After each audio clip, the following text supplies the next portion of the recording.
What's up, guys? It is Wednesday, April 26th. It's 12:15 p.m. And this is going to be a rapid round fire newsletter, just trying to catch up on all the tabs that I have. I'm just trying to close them because there's so much news that has happened in the past just like 5 days that I want to catch up on and share that newest news. So we're going to take it back. We're going to catch up.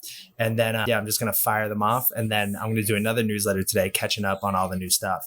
So if you're new here, subscribe, hit the notification bell, leave a comment, leave a like, and then come join the Discord. The link is in the bio for that. A couple updates with the Discord. All last night, hooked up all the signals that weren't sending into the Discord for the automated signals. They're now hooked up. So NXRA, it's all hooked up. There's nothing in here, but it's going to send in LCX, all this stuff. They're going to be sending all good. Added a couple of other ones like Pepe, added that. Render, added that. Yep, see Velo's working now. So they're all set up. Also hooked up the XRP pairs one because that was not working correctly, but now it's all good. And on top of it, I hooked it up with the Holy Grail charts, the ones that we had mentioned that, let me pull up TradingView and show you. So if you remember before I left for the cruise, I made that watch list and it was the Holy Grail charts one. And these are the charts that are kind of, not a specific exchange. Like if you were to type in BTC USD, you could pull up the chart for Coinbase, for Binance or whatever. This is actually the TradingView chart. So what I believe that they do is they consolidate all the exchange data into one. And that is, honestly, it's been flashing the best, most precise signals that way. So I rewired the Discord alerts to send from those charts. So there's going to be less false signals and more like accurate signals as far as hitting the bottoms and tops. So you'll see less of frequency, but more of accuracy, which is ultimately what we're looking for. So if I were to pull that up, XRP USD, you can see like Bitstamp, Binance, Bitfinex, Kraken, but then you see crypto and its TradingView logo. That's the one I set it up for. And that's the one we've been tracking with the 3-day chart with the sell nows and sell warnings every single time that those flash. Then it's like hitting it every time. So I wanted to set it up with the most precise charts and signals. And that's what I did last night. So that is all good. And adding Pepe and was a good little kind of spice up as well too.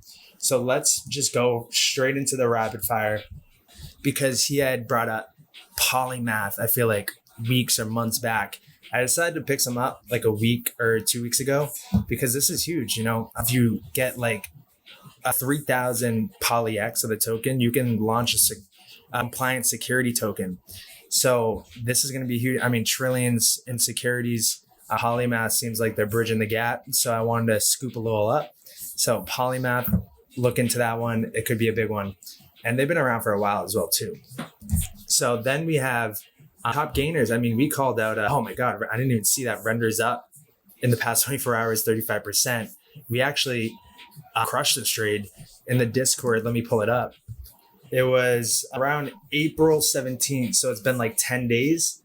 I think we said we're adding render to the long term. Yep, right here. So April 17th, added render to the long term.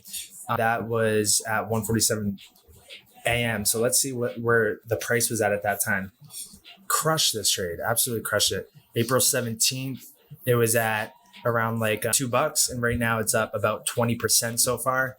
And the whole rest of the market is, still kind of either down, flat, and it's not breaking up past these. So if you did a pair-to-pair trade on that, or if you bought it spot, you should be up on all those kind of ticker setups. So this is solid. We're going to be tracking that. That's why I added render into the Discord as well too, because we took this and we're gonna maintain in this. I'm going to continue holding it. I'm not looking to sell right now.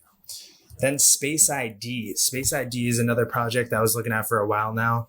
I think ever since before, I think when we initially bought ARB, I was looking at Space ID.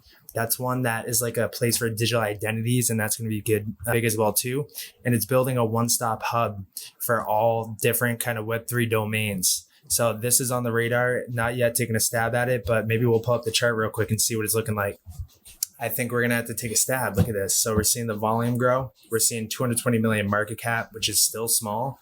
If we look and zoom all the way out, I mean, we broke into all-time high, came back down, retested a key level of when it first initially came out, went sideways, broke above, came back down as a retest. So maybe it's time. I'll shout this out right now for a free trade call, not financial advice, not a financial advisor, but I'm probably going to be taking a little stab at Space ID in the event that it pulls a render today. I mean, if it gets up to where render in comparison is, that'd be over $1. So that's another 25% in the making right here. Maybe I'll have to add that to the Discord as well too. So Space ID on the radar. So Off-Chain Labs. I'm not sure where I came across this, but it seems like building Arbitrum for secure Ethereum dApps. Arbitrum, I think, is going to be huge. We had called that out the day of the launch, and we're still holding that long term. Oh, this is what I wanted to show. This is about Arbitrum, I think. Let me go down here. Well, first off, if you look at Off-Chain Labs and like how they're building this for Arbitrum, you can look at all the people involved. You got Mark Cuban, you got Standard Crypto, Pantera, Lightspeed, Polychain, Coinbase Ventures, Blockchain, Samsung. So as far as Arbitrum goes and like the ecosystem around it, it's pretty huge. And then if we go into Arbitrum right here, yes, this was it. So Arbitrum, the founders here. So prior to the birth of Ethereum, Ed Felton, this guy, began his extensive research in roll-up technology in 2014. After serving in the White House as President Obama's deputy CTO, he returned to Princeton to resume his research with Stephen Goldfeder and Heron, with 2 PhD students at the time. So, he's tied up with the big boys in a circle. He's been doing research since 2014, and he's one of the co-founders of Arbitrum. Pretty big there. So that's another reason why Arbitrum as well too. I think it's going to be a big one. So let's keep going. So Arbitrum's token signifies the start of airdrop season. Here are 5 to look out for. And ZK Sync is definitely one on the radar. Starknet as well too. Scroll. Sui's actually not doing an airdrop. They're doing a token sale. And they're coming out May 3rd. So May 3rd is, a little bit away. But I mean, I think this one's going to be big as well too. I'm going to do a deep dive on Sui. But I'm looking into ways as far as kind of like with Arbitrum, how we can get it immediately upon drop. Because Sui, I think right now, it's under most people's radars, but later this year, I don't think it's going to be. Sui's going to be big. And then Psi Network is a Cosmos-based layer 1. So I haven't done much research into Psi, but I'm going to have to do a deep dive on all 5 of these, all 5. So that's what I'm looking at for that. Also, ANZ completes CBDC pilot for tokenized carbon credits. And there's been a ton of new carbon credit kind of news in the past couple of weeks here. This is back April 5th. So that's why I'm trying to catch you guys up with all the newest developments. But today, ANZ Bank confirmed it completed one of its projects as part of Australia's central bank digital currency trials. The use case involved using the ANZ ADC stablecoin to settle tokenized carbon credit transactions. The bank is participating in 4 of the 15 use cases in the Australian CBDC pilot, which is being run by the Digital Finance CRC. While the stablecoin was used for transaction settlement on a public permissionless blockchain, the pilot CBDC was used as the reserve asset backing the stablecoin. Outside of the CBDC experiment, ANZ previously announced the first stablecoin issuance on Ethereum a year ago. And when applied to carbon markets, tokenization has the potential to improve efficiency and transparency, reduce risk, and preserve the unique characteristics of underlying projects to incentivize investment in climate solutions. And for the trial, ANZ partnered with Grail Carbon Ventures and tokenized existing Australian carbon credit units. And they purchased the carbon credits with settlement taking place in near real time. Given the near instant settlement, the counterparty risk is minimal, particularly as the risk-free CBDC is used to back the stablecoin. So other use cases include offline CBDC payments and using CBDC to pay pension contributions. For the pilot, ANZ is also the sole distributor sitting between the central bank and CBDC pilot use case providers. So participants pay money into ANZ bank account, receive the Australian dollar CBDC in return, and they're also conducting the KYC on all users. So many of the use cases are business applications, but the CBDC trials are a combination of both wholesale and retail. And we know which blockchain kind of protocols are tailored to wholesale and retail. And just the carbon credits and remembering that XANG or XANG, in partnership with the United Nations, with, I forget who else, they're developing a carbon credit solution or already, I mean, this is back December 2021. They developed the carbon credit solution on the XRP ledger. You have Zange.com, a sustainably run securities exchange operating in partnership with the United Nations, announced today that it will develop a carbon credit solution on the carbon neutral XRP-L. So this is definitely going to be, that's why we were watching this months ago, years ago, as far as the climate factor, green finance, the green transition, this, that, and the other thing, because carbon credits and that are going to have a role into the rollout of the CBDCs and everything down the line. And then we have this. So on XRPL, you can enact a global freeze. So one of the things that we've been tracking as well is that the ICE9 freeze. So maybe, I mean, we're talking about this on a group call, I think weeks ago, was that first, all the central banks, they update their wholesale. So on the back end, they update and they launch their wholesale CBDCs, and it's not something that we would see. But then, and they do it on like an XRP ledger or XLM's ledger, anything that can enact a global freeze.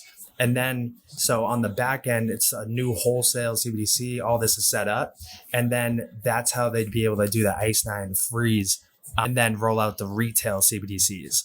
That's just something I was thinking about. It could be totally off, but when I saw the global freeze, I thought about the ICE9 and how on the wholesale, if they were to update all that, I'm sure we wouldn't notice.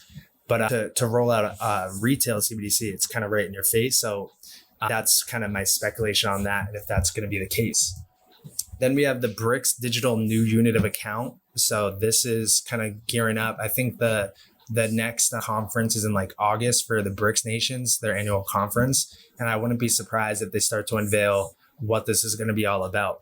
I mean, they've been talking about it since like 2019. And every year we get closer to like the big announcement and it getting more serious, and it accelerates each year. And I feel like we're at the time point where we're going to see the great unveiling. So August, mark it on your radar as far as this goes. So then we got back in 2017, and I'm sure, not many people that are new to crypto or new to knowing about Ripple or XRP know this, but actually China's central bank came to Ripple's headquarters in San Francisco to learn about blockchain and kind of probably about the XRP ledger and this, that, and the other thing back in 2017. So, I mean, they've been, it's 5 years later or 6 years later. Yeah. I mean, they didn't go back to them back that long ago, because they didn't think that, it's not a big thing. They were learning about it back then, and they're ready, and everything's kind of each year has been developing. And I think we're at that moment where we're going to see a lot of public announcements, pilots being launched, real time kind of going live. And with China's central bank going to Ripple, and we see a lot of other connections with Ripple, I just think it's the one, and we see a lot of other things. And that's what I want to get caught up on this stuff, to then kind of share with you the new developments, because there's even more and more validation and confirmation as far as that being the case. So this was the other day. People can now buy and sell real estate with crypto on what's being billed as the first US Bitcoin property marketplace. So what's billed as the first Bitcoin real estate marketplace for US properties was launched this week. Real estate commerce needs to be changed. Texas properties were the first available on the platform, which integrated with Coinbase Commerce. So now you'll be able to buy real estate with crypto. So this is the website, the revolutionary way to buy and sell real estate. Agents and buyers can now purchase real estate in the United States using cash or cryptocurrency and close the deal in as little as one business day. So that's just unreal as far as that. All this stuff is so lengthy. Now with this new kind of website and this new offering, close deals 50 times faster. So commerce and just like people, buy and sell, and just the way that we do transactions nowadays are going to accelerate. So like what's it called? That's just going to spur more economic activity. When you can do deals this much faster, settlements are instant, it's cheap all over the world. It's just going to spur more actual economic activity and growth. And that's what's going to, excel the world's economy. So this is huge, and definitely going to be looking into this. Right now, it's only in Texas, but I'm sure it's going to go nationwide. All right. So I think that catches us up for that. Let me see if there's anything else. Yeah, I believe that catches us up as far as like, past kind of tabs I wanted to go through. All these other things, they are fairly recent, a couple of weeks back, but they kind of coincide with all the newest developments of news. So I'm going to save them and kind of put them all together as far as what was announced a couple of weeks ago to now. And then we'll cover that in a follow-up newsletter today. So that's going to be it. Click the link in the bio. Come join the Discord. We're still doing the group session, the AMA tonight, about 8 p.m. New York time. So bring your questions and I'll see you there.